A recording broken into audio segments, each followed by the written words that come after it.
Hi, welcome to From A to Z, the podcast. Normally, I try not to do two videos in one day, but today is an exception because I cannot believe I am so proud to be from Oklahoma because our own State House Representative, Sally Kern, has found the gay agenda.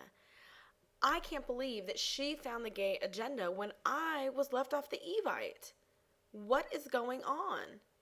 And why is she so completely delusional? When I heard that she said that she figured out what the gay agenda was and she had all this evidence and she'd read this book that was based on Oscar Wilde's play. Actually, I have it pulled up right here on the other computer. Let me just pull it up right here. That it was based on Oscar Wilde's Lady Windermere's Fan. That the gays, collectively, all of us, are on a public relations campaign to prove that we're better than heterosexuals. Now, I don't know if any of you know this story, but actually there was a book that came out several years ago called, I believe, The Rise of the Creative Class or something, The Creative Class. And it talked about how they had studied major cities and they had gone in to see what made large cities so functional, an importance on culture, where artistic jobs, including things like hairdressing, they were paid well and they were encouraged and were successful businesses. And one of the other things that they talked about was a strong gay community that is able to thrive and that feels comfortable in their own city, can actually help raise like property values, can actually, help draw better businesses and better industry to these cities.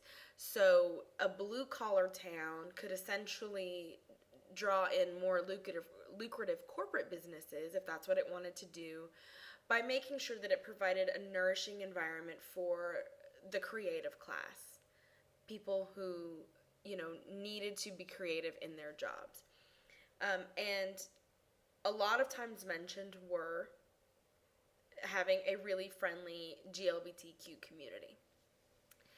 So, if having gays live in your neighborhood can raise your property value, if having industries where there are a lot of gay people in them,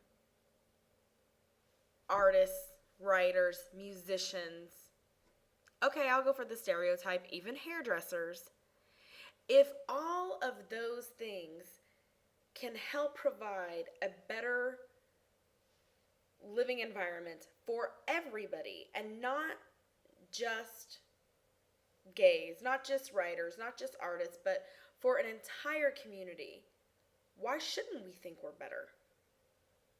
Why shouldn't we?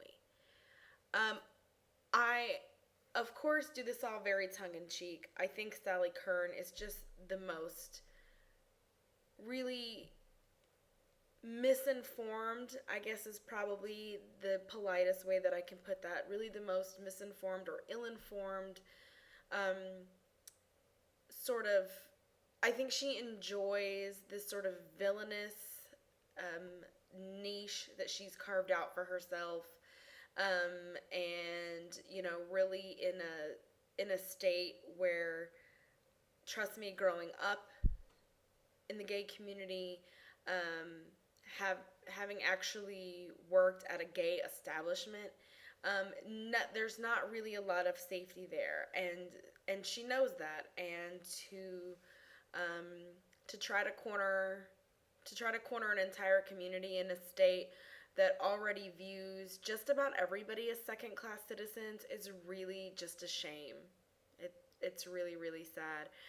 I know people will be up in arms about this and everybody's going to have an opinion about it, but you tell me what your opinion is about it. What do you think of Sally Kern and the fact that she found out what the gay agenda was? I wonder though, was the gay agenda probably in a cute little day planner or maybe some sort of iPhone with a rainbow case, or who knows what it was in the gay agenda?